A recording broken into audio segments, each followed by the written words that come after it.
My name is Amelia. I'm a 40-year-old housewife. My husband Charlton is 35, and we have been married for 5 years. We are a happy couple, just the two of us. I grew up with just my dad, who worked a corporate job after my mom passed away when I was young.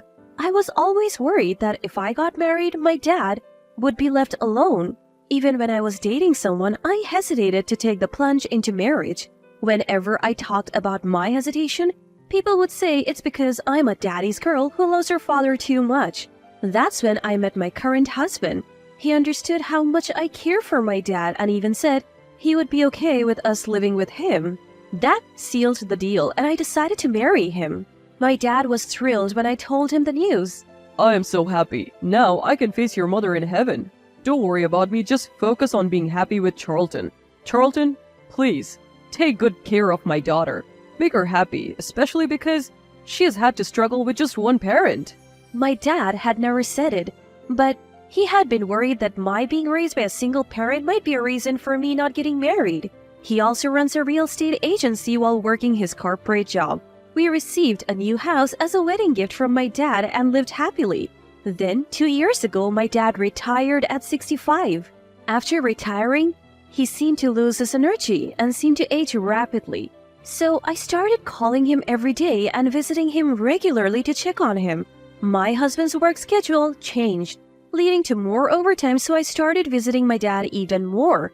One day, I couldn't reach my dad at the usual time, so I went to check on him. I found him collapsed in the bathroom. I called an ambulance immediately, but he never regained consciousness. Tests revealed he had suffered a brain hemorrhage and was hospitalized. I visited him every day, but he never woke up and eventually passed away. I held back my tears as I said my final goodbyes and began arranging the funeral. The funeral was a small family affair, but some relatives showed up claiming they were promised inheritance. Thankfully, my dad had left a will in my name, so I inherited all his savings and properties. I felt my dad's love even after he was gone, and it filled my heart. I had no idea that more challenges were yet to come. My husband's family is generally sensible, but there is one sister-in-law who's terrible with money. Hey, Amelia, you inherited from your dad, right? We're sisters now, even if it's by marriage. Help me out, I'm in trouble. She's been in debt and has been asking for money quite shamelessly. I've been turning her down, but it's getting stressful. Then one day, I received an email. It was an invitation to a class reunion. As I was pondering whether to attend the class reunion, my husband Charlton spoke up. What's got you looking so serious? There's a class reunion coming up, but I'm not really in the mood, especially after Dad passed away. Maybe it will be a good change of pace. Your dad wouldn't want you to be down all the time. You're right. Encouraged by my husband, I decided to go to the reunion. When the day arrived, I was enjoying catching up with old friends. While I was alone getting a new drink, a classmate approached me. Amelia, long time no see. Sorry? Who are you? Ouch, don't recognize me, I'm Cody. I couldn't quite remember him, but he seemed to know me. Wanna catch up?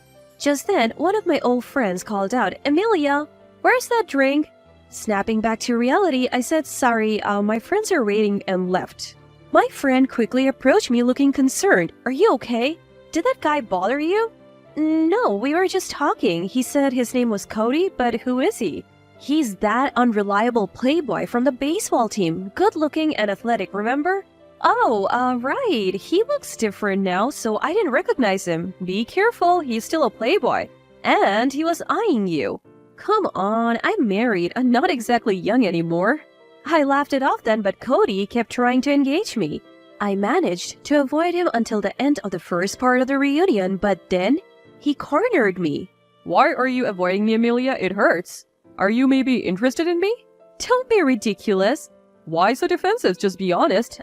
I'm married, you know. So, plenty of married people still play around. Plus, I've always liked you. How about we go for drinks?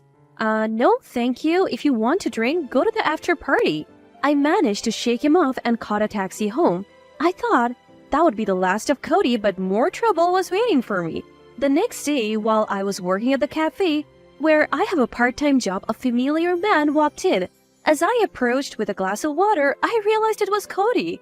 What are you doing here? Just a coincidence. Lucky me running into Amelia. Don't lie. Who told you?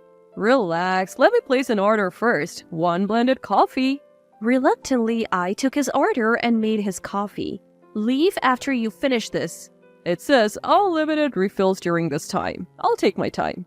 After Cody took his sweet time chatting and sipping 3 cups of coffee, he finally paid his bill. Just so you know, I'll be a regular here from now on, he said, ignoring the atmosphere. I couldn't exactly kick out a customer, so I found myself serving Cody every day. I tried talking to my manager, but without any real harm done, there was nothing they could do. I wanted to consult my husband, but he was swamped with work and rarely home. Then, on a day off from my part-time job, I returned from shopping to a shocking sight. Welcome back, Amelia. You're late. Cody was at my house. How did you find out where I live? Who knows? Maybe we're just fated to be together? Stop being creepy and leave. Why not ditch your workaholic husband and be with me? I'll treat you right. Cody tried to put his arm around me. A chill ran down my spine and I had had enough. I pushed him away. Days later, my sister-in-law visited while my husband was home. We need to talk, they both said, looking serious. You have been acting strange since the reunion. You're seeing another man, aren't you? What are you talking about? Don't play dumb. We have evidence. Sister-in-law flipped over the envelope she was holding. Out spilled a bunch of photos of me hanging out with a guy named Cody. Pictures from a recent reunion, some from my workplace, and even one where Cody had his arm around me in front of my house. The photos were cleverly taken to look like we were having secret meetings. If you only saw these, you would think I was cheating for sure. This is irrefutable evidence. We're getting a divorce and you owe me $50,000. Pay up, all at once. My husband and sister-in-law were smirking. It was clear they were trying to frame me for cheating. I decided to play along. Fine, if you insist on a divorce, let's do it. Don't worry about the settlement or alimony. I'll handle it all properly. At my words, my husband and sister-in-law exchanged triumphant glances. But I had no intention of letting them off the hook. From here on out, I will push both of you into hell. Oh, by the way, the inheritance I got from my dad isn't part of the marital assets. What? My husband and sister-in-law were stunned. My husband was the first to come to his senses. Why not? Money earned after marriage is supposed to be split evenly. True, for money we have earned while married. But inheritance from my deceased parents isn't something we acquired together, so it's not part of the settlement. Didn't know that, did you? Too bad for you. What? How do I know all this? Cody told me everything. Turns out I had consulted the police the day Cody showed up at my house. Cody got scared after a warning from the police and spilled the beans the next day. I'm really sorry. My coworker just asked me to seduce Amelia, that's all. Cody deeply apologized and spilled everything he knew. Turns out Cody was a junior colleague of my sister-in-law at work. My sister-in-law had heard about a reunion from her husband and said, Cody, you went to school with my sister-in-law, right? Set a honey trap for her. If my brother and his wife divorce, we'll get some money from the settlement. I'll give you a cut if it works. Cody got manipulated by sister-in-law and started getting close to me, while they took photos to document it. They were trying to blackmail me with these fabricated proofs of infidelity. Oh, wait a minute. You're saying I set this guy up? How can you prove it without any evidence? Sister-in-law denied it. I have evidence. Take a look at this. I showed them my phone screen.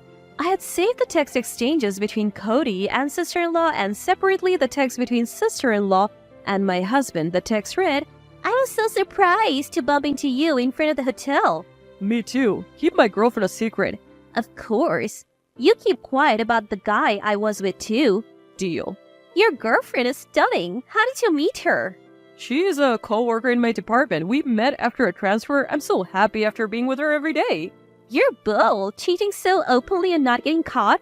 If I say it's over time, Amelia doesn't ask more. She has been so down since her father passed. I couldn't stand it otherwise. Wow. Poor Amelia. Actually, I want to divorce Amelia and marry her.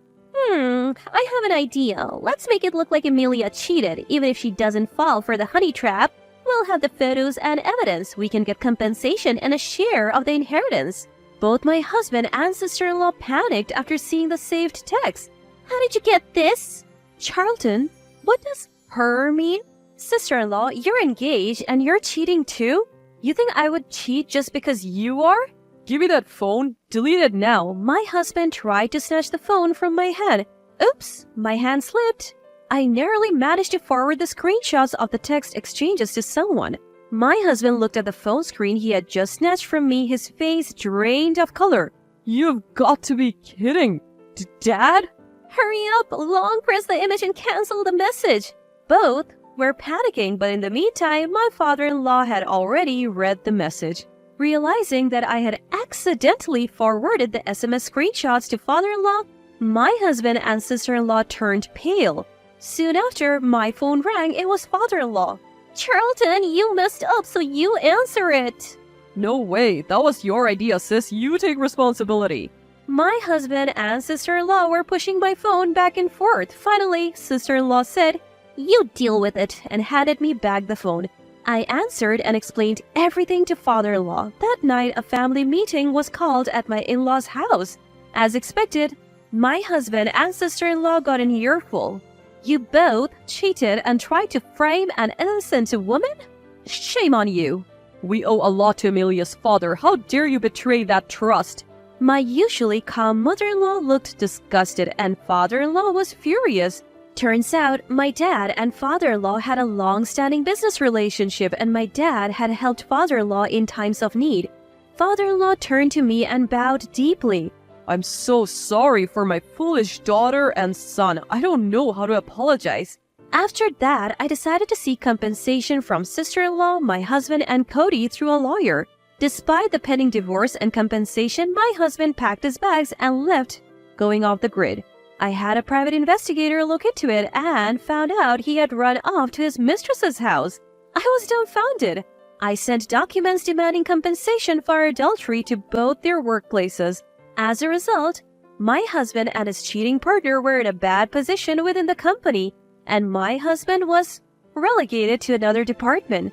This led to my husband being demoted and his mistress, who was part-time, getting fired.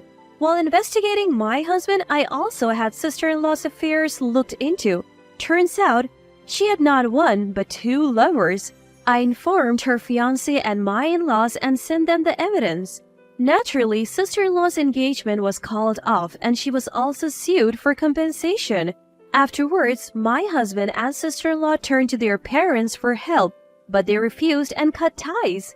They never thought their plan to frame me for cheating would backfire like this. Thanks to my lawyer, the divorce went through smoothly. While I felt relief, I also realized I was now alone, especially since my dad had passed away.